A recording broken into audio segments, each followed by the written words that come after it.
to talk. So President Trump sees this oil tanker, and on the next stream I'll show the footage of it. I mean, this is an amazingly good thing. You know, it blows my mind how the American left process everything.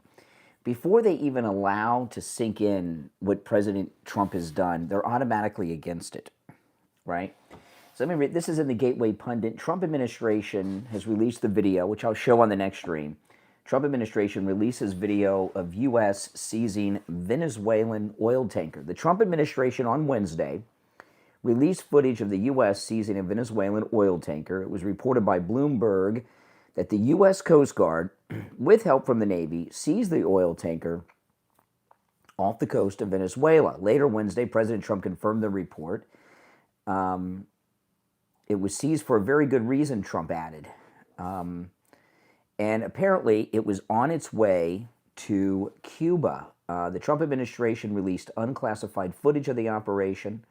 Pam Bondi said this: today, the Federal Bureau of Investigation, Home Security Investigations, and the United States Coast Guard, with support from the Department of War, is it the War Department or the Department of, I think it's the War Department, whichever, executed a seizure warrant for a crude oil tanker used to transport sanctioned oil from Venezuela and Iran.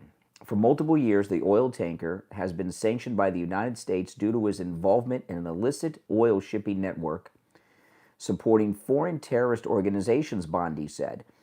This seizure, completed off the coast of Venezuela, was conducted safely and securely. Our investigation alongside the Department of Homeland Security to prevent the transport of sanctioned oil continues. The unclassified video shows U.S. service members deploying from a helicopter and fast hopping onto the oil tanker. I'll show the video on the next stream today.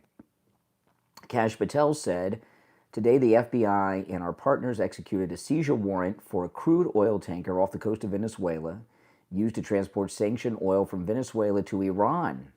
The tanker has been used in recent years in an illicit shipping network supporting foreign terrorist organizations.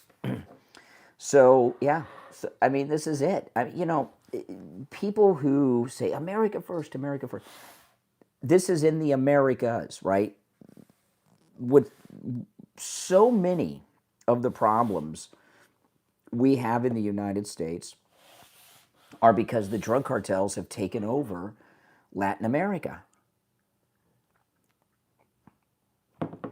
And what President Trump is doing is taking control of Latin America away from the drug cartels and allowing the people to run their own countries and governments down there.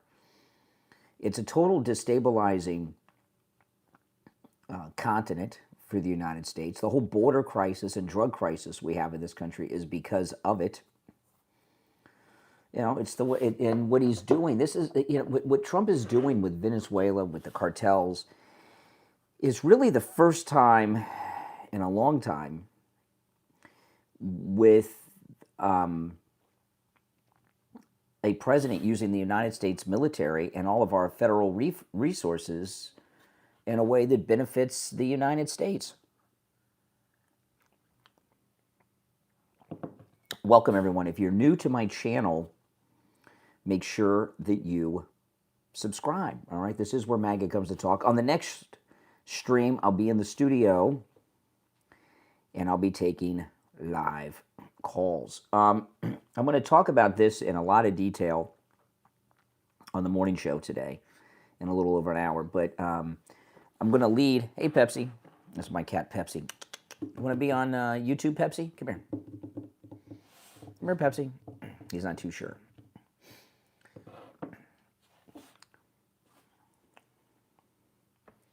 He's walking around. Don't knock the camera over, buddy.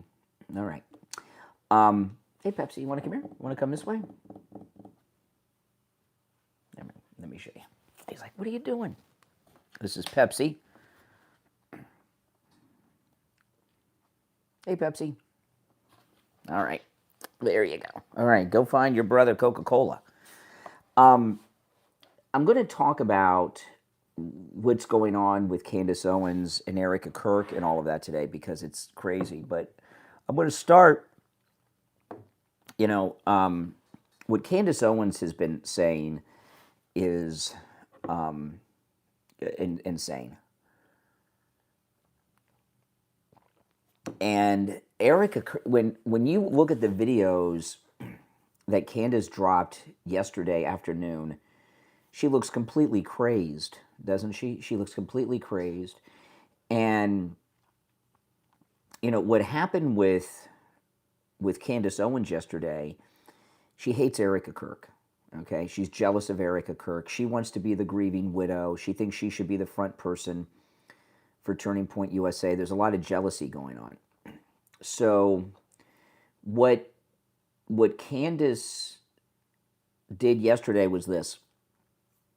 When Erica Kirk went on Outnumbered with Harris Faulkner, and she went directly after Candace Owens, no doubt about it.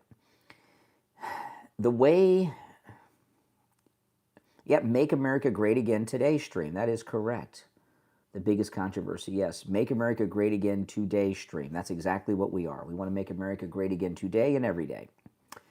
In her lunacy and in her hate-filled mind, Candace Owens took Erica Kirk on Fox News yesterday as an okay to go after the widow, because she's, she didn't want to go after Erica Kirk too hard. She was going on after everyone around her, but, going after the grieving widow. So she took that as, oh, okay, the grieving period's over now. I can go after Erica Kirk. And I promise you, she was doing some high fives with whoever's around her when that happened yesterday.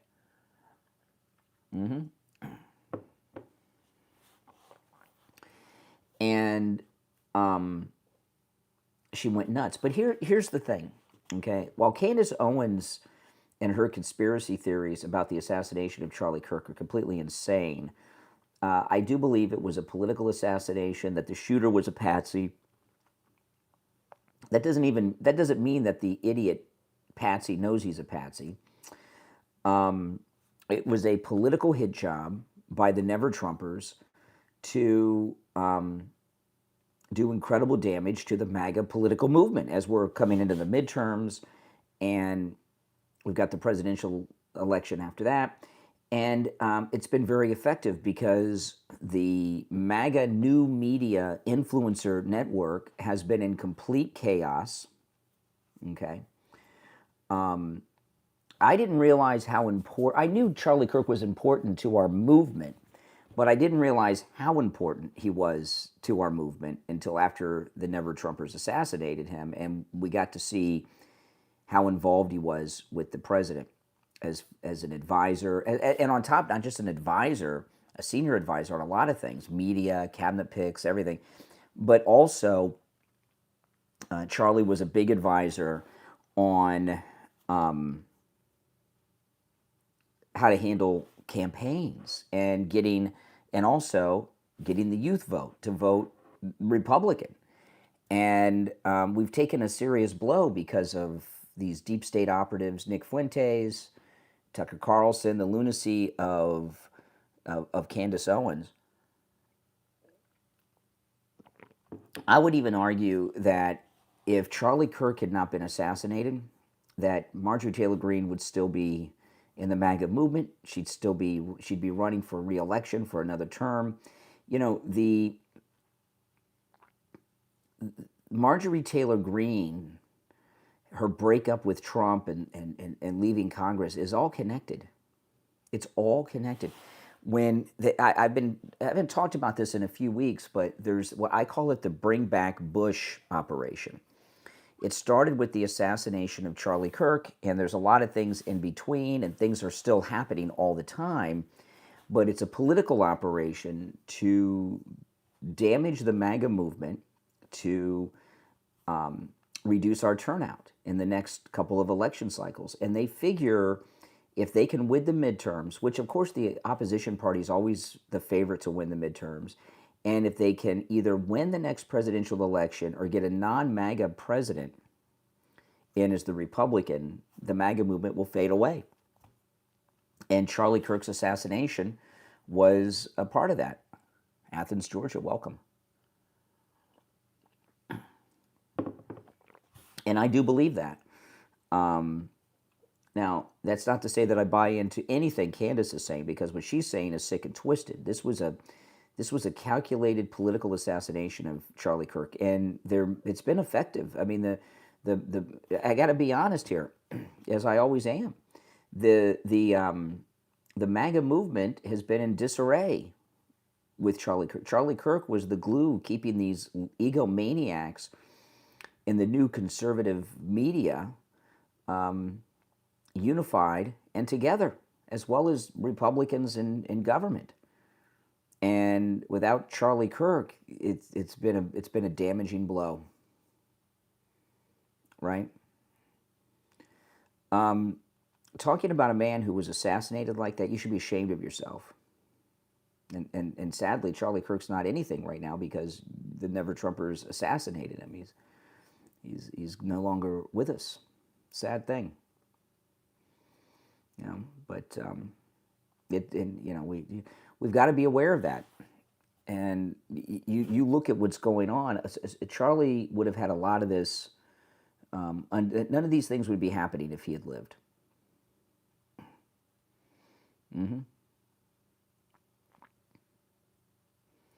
I don't know how you could say he was racist. I mean, he made Candace Owens and him grew Turning Point into a major national organization. She was the number 2 person in the face of Turning Point for years until she went off on her own. What kind of racist would do that with a black woman?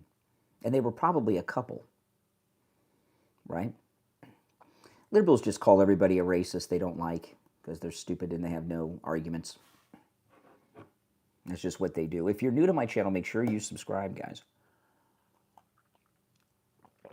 So I'm going to open up with that, the Candace Owens, Erica Kirk, Charlie Kirk assassination issue. It's important.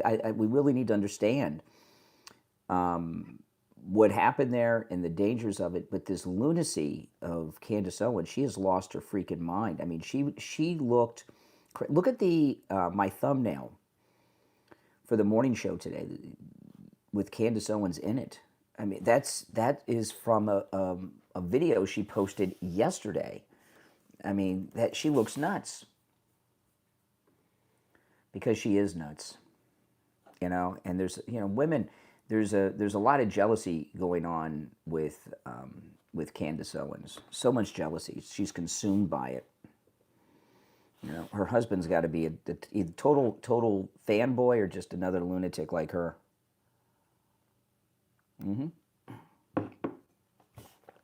Yep. It's the way it is. I mean, we got to be honest with it so we can get organized next year for the midterms. If Charlie Kirk was not assassinated, the midterms would have been a slam dunk. Now it's a chore because we've lost the leader of our activist wing of the MAGA movement.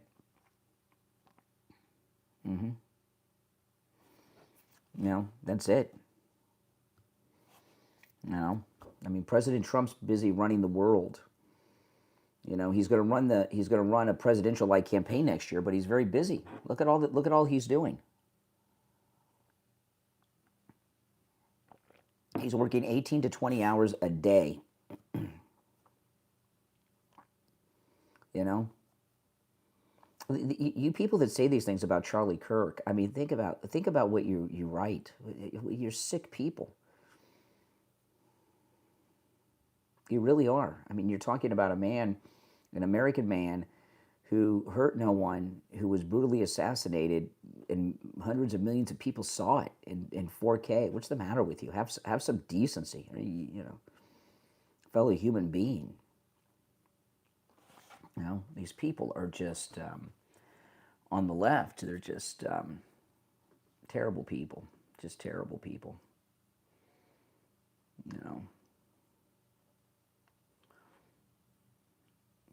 Things are good, but we need to get this whole thing cleared out now, so that when we get into the midterm election season after the first of the year, we are organized, because we lost the leader of our organization, Charlie Kirk. That's it. He was the number 2 MAGA guy.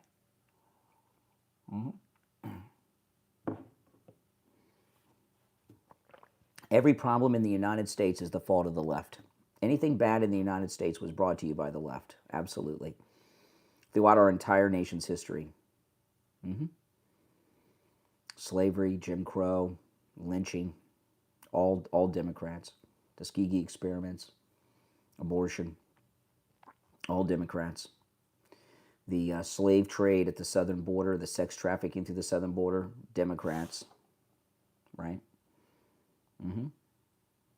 Yep, all Democrats. All Democrats. Everything that's going on, the drug problems in this country, Democrats. I read an article today.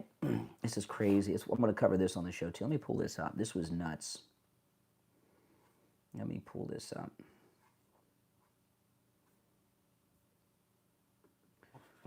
This is a story in Breitbart out of Minnesota, right? Listen to this.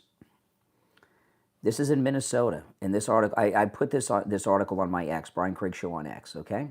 Listen to this. More than 8 in 10 households headed by Somali refugees in the state of Minnesota are on one or more forms of welfare, according to data published by the Center for Immigration Studies. 8 in 10. 80% of Somali households are on some form of welfare. The data is based on 10 years of data from the Census Bureau's American Community Survey. It shows drastic disparities between native-born American households and Somali-born households in Minnesota, where nearly 80,000 residents have Somali ancestry compared to 0 who had Somali ancestry in 1990. In particular, the data shows that 81% of Minnesota households headed by Somali refugees are on one or more forms of welfare, including 27% who are on cash welfare, 54% who are on food stamps, and 73% who are on Medicaid. Compare this massive welfare use to native-born Americans residing in Minnesota. Remember, 81% of Somalis are on some form of welfare in Minnesota. Of native-born Americans in Minnesota, only 21% are on one or more forms of welfare, including just 6% who are on cash welfare, 7% on food stamps, and 18% on Medicaid. Welfare use goes even higher for Somali households where children are in the home, the data shows. For example, 89% of Somali-headed households with children in Minnesota are on one or more forms of welfare. Nearly every Somali household with children receives some form of welfare. I mean, what the hell? I mean, why? Why are we allowing this? Why is this the way it is?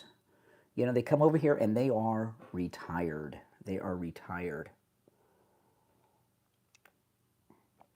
And a welfare life may not be a lifestyle good enough for you, but they come from an uncivilized country that's living in prehistoric conditions, Somalia.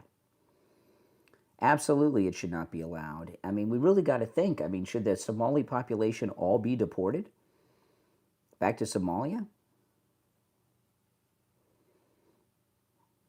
Yeah, it's an uncivilized country. That's why they're dying to come here.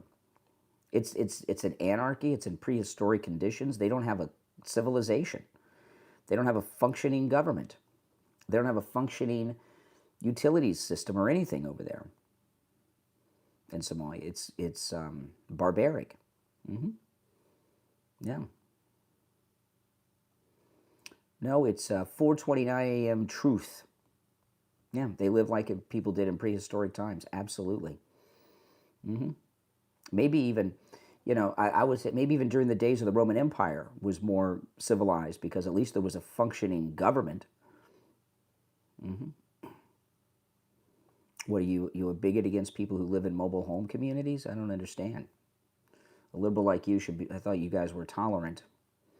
So you think you're better than people that live in mobile home communities? Typical liberal. Typical liberal.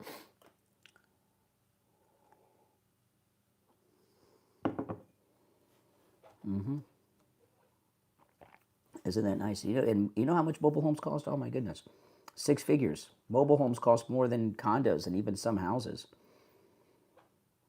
They are barbarians in Somalia. Absolutely. It's not a civilized country. Yeah, I think barbarian, uncivilized are accurate words. Yeah. If you're new to my channel, make sure you subscribe. This is where MAGA comes to talk. On the next stream, which will be in about an hour, of course, those of you that watch me all the time, you know I take live calls. I'll be taking live calls.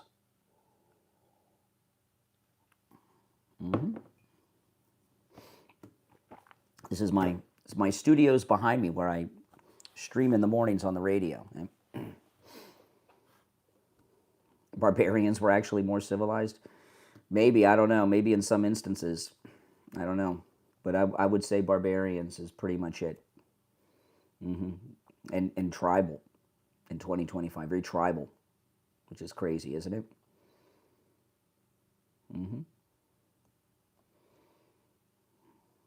Yeah, you know, when there's a couple of things that liberals say, there's a couple of words they use when liberals know that conservatives are right. They say two things: race, some form of racism, or Epstein. If they mention Epstein or any form of racism, they've surrendered. That's right. It's true.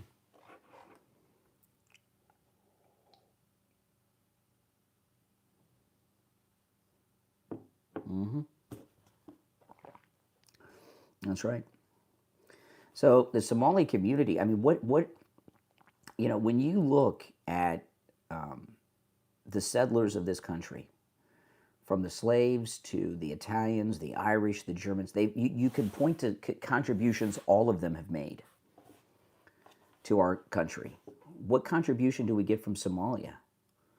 Right? Welfare abuse, thievery of $8 billion in taxpayer money in Minnesota. What do they contribute that's positive to the United States as a group, as a wave of immigrants?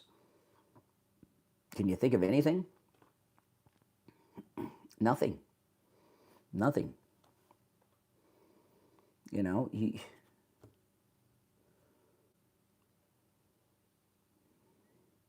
it's the way it is. Funded stream by who? Who's funding me? Going to tell me who's funding me? Israel? That's the other thing they say. Anybody that says things they don't like, Israel, Messiah, yeah. Who's funding me? MAGA's not falling apart, but the assassination of Charlie Kirk was a hit on the movement, yeah, that we've got to recover from. You know, and we have these egomaniacs as well as deep state operatives like Tucker and Nick Fuentes that are out there destroying it, or at least trying to destroy the movement. And we're going to not allow them to do that. That's our mission. Yes, welcome everyone. Welcome, welcome. But don't worry, Trump's on the job and everything will be taken care of. As long as Trump's president, you got nothing to worry about. Right? Nothing. Nothing at all. Trump's got everything under control and he always knows what he's doing. And he's bringing these things to the attention of the American people. All brought to you by Democrats. 81% of Somali households on some form of welfare in Minnesota. How do you think American taxpayers feel about that, right? That's a great midterm election issue for us. You know, people in this country, Americans are hard-working people, the hardest working people in the world. And they see groups of people like this come over here and retire off of our hard work through taxpayer-funded retirement plans, welfare, or stealing the money, like the $8 billion in Minnesota. That pisses people off. And it should. Yeah, Travis, I would agree. Deport them all. Yeah. Yeah, we are working hard to rid our country of fentanyl. That's why Trump is blowing up those drug boats. Mm-hmm. Yeah. Fentanyl's in short supply in the country.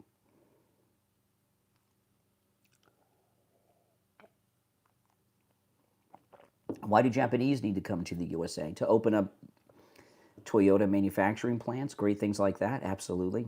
Mm-hmm. Yeah. They're contributing. They're not coming over here to get on welfare.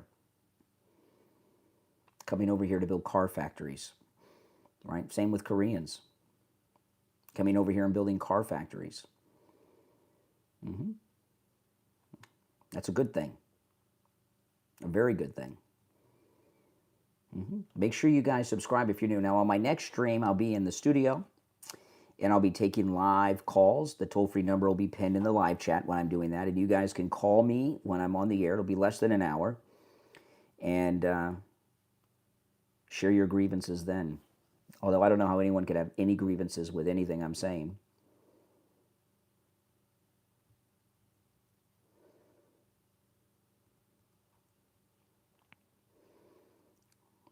COREANS. Why did ICE deport? I'm not sure what that word is. COREANS? What group of people are those? COREANS. I've never seen that word before. Looks like we have an illiterate liberal, unless you've discovered a new group of people somewhere that I've never heard of on the planet. Koreans? Are you talking about the Hyundai plant? They reversed that. That was a mistake. President Trump reversed that.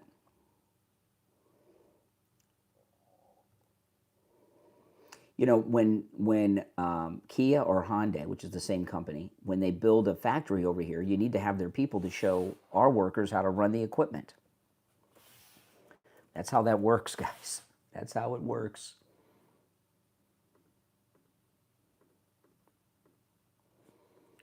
Mm-hmm. And that's actually contributing to the country, right? Bringing factories here. That's good news. That's a good thing. Who are these people, those COREANS? What nationality is that? Not familiar with it. Did you see that Marjorie Taylor Greene met with Code Pink? What the hell? She's totally lost it. She's totally embracing the left now. She even took pictures with them and everything else. What a nut.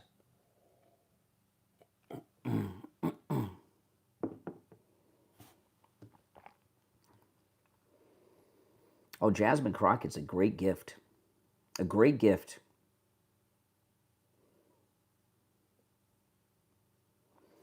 How would the UN provide protection? We're the UN.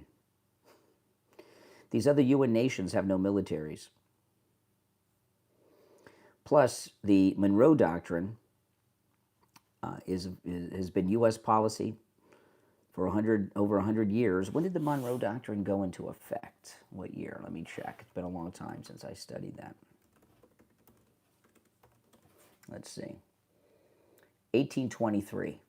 So for over 200 years, we've had the Monroe Doctrine, which says that there can be no foreign interference in our hemisphere. And South America is part of our hemisphere, as is the Caribbean.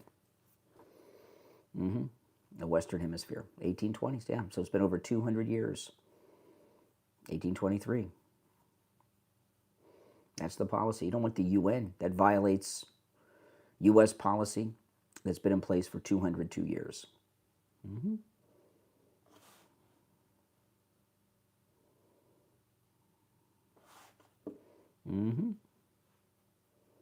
That's right. Have you all subscribed, by the way? Make sure you do. You're not going to want to miss the next stream when I'm taking calls. You can all call. I don't care. It's you know, you're all welcome to call me when I'm taking live calls in the studio. You know, and I know that Candace Owens is attacking Turning Point for making money. They've raised about 100. She said $140 million since Charlie Kirk's assassination. That's what Turning Point does. It's a political action committee that raises money to get out the Republican vote. That's not new. You know, what do you think Turning Point was? It's a an activist organization, and they raise money. A lot of it. They always have. You'd be sleepy too if you were working 20 hours a day, like President Trump does at 79 years old.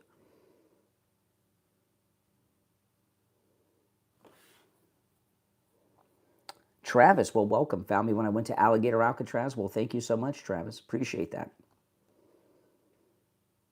Yeah, he works 20 hours a day, sleeps about 3, maybe 4. Mm-hmm.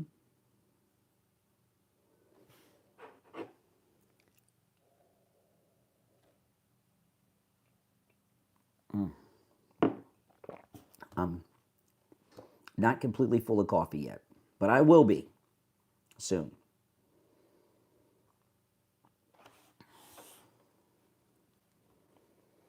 I don't know why you would think there's something wrong as a liberal with someone being gay. I don't know why that would be an insult, but, liberals.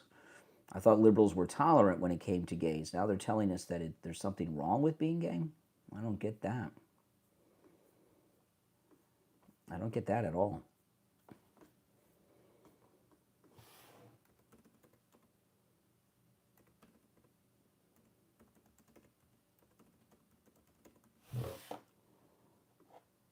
Mm-hmm. That doesn't make a lot of sense. As a liberal, I guess that's a compliment. If you're saying that I'm gay and you're a Trump-hating liberal, that must be a compliment. You must be somehow complimenting me by calling me gay. Exactly. I guess thanks for the compliment. I mean, it's not one I would seek out, but, Yeah, the intolerant left, exactly. Exactly. They're so tolerant they cannot tolerate anyone who dares disagree with them. Right? They think words are weapons. Mm-hmm. That's how the left roll. Mm-hmm.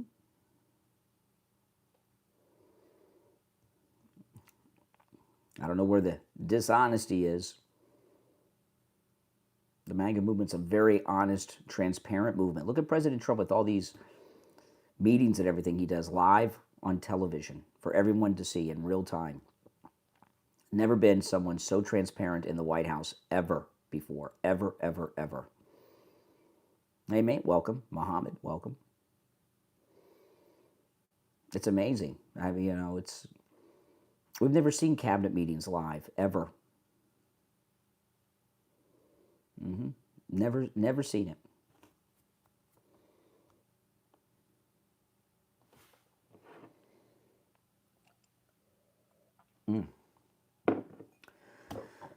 Boy, oh boy, I got to get pumped up with coffee. I got up today. I've been up for a little more than 3 hours. I set my alarm for 1:30 in the morning. He didn't pardon a drug dealer. He pardoned the former president of Honduras who was convicted on taking bribes from the drug cartels, and he obviously pardoned him to get intelligence information on our war against the cartels because he knows who they are, where they're located, probably knows where their factories are, he knows how their network works, and he probably gave the government some good actionable information to prove his worth. Then he got the pardon, and now he gives them everything he knows. He's a snitch now. It's a good deal. They made a deal with a snitch. Mm-hmm. That's a good thing. Right, exactly. How do you think they're getting all this great targeting information? A lot of it probably has to do with the Honduran president. He probably gave them the tip on that tanker they seized yesterday. Now confidential informants and snitches and jailhouse snitches are a bad thing to the left.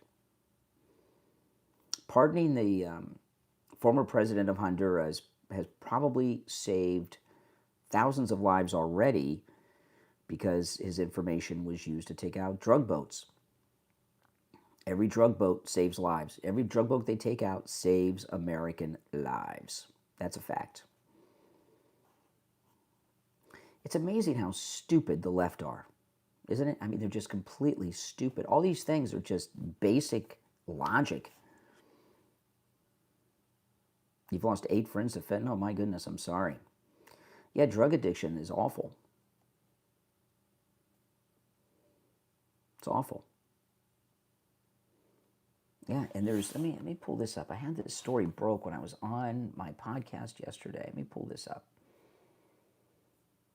This was very interesting. Hold on. about the fentanyl. Let me pull this up. I brought this up on my podcast last night. Since Trump has been in his second term, right, he shut down the drug trafficking at the southern border, and he's been taking out the drug boats loaded with barrels of fentanyl. Listen to this. In Trump's second term, fentanyl deaths are, in this country, in Trump's second term, fentanyl deaths in the United States are down 35%. 35% down. I wonder, Alexa, how many fentanyl deaths are there a year? See if she knows. Alexa, stop. Alexa, what's 35%? Wait, how many did she say? Alexa, stop. Let me just Google it.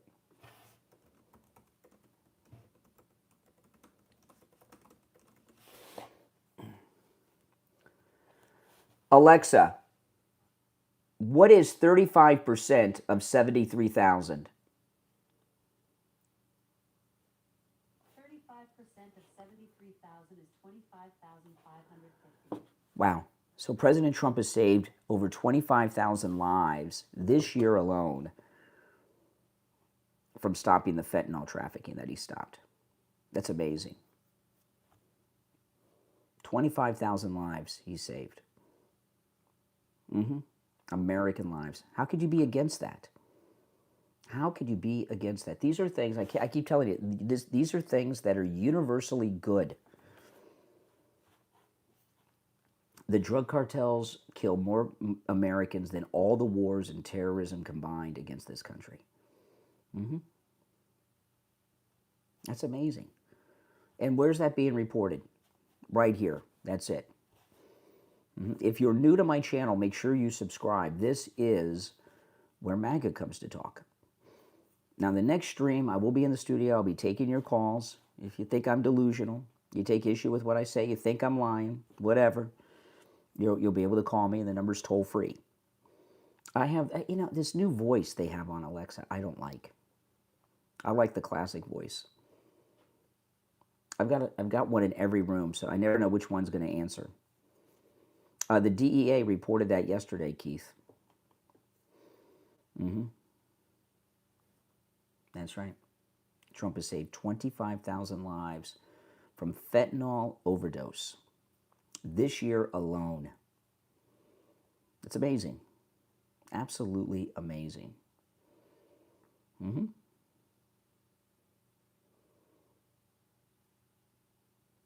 Oh, yeah. And that number will go up. He is a genius. President Trump is a genius, no doubt about it. And everything he does. I'm sorry to hear that, Chris.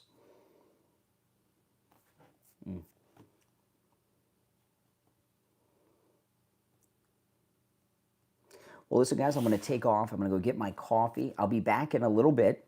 The other stream is ready to go, so you'll see it's got Candace Owens in the cover. Again, make sure you subscribe. Click the notification bell, and I'll see you on the next stream taking your calls. Make sure you subscribe, guys. I'm Brian. This is where MAGA comes to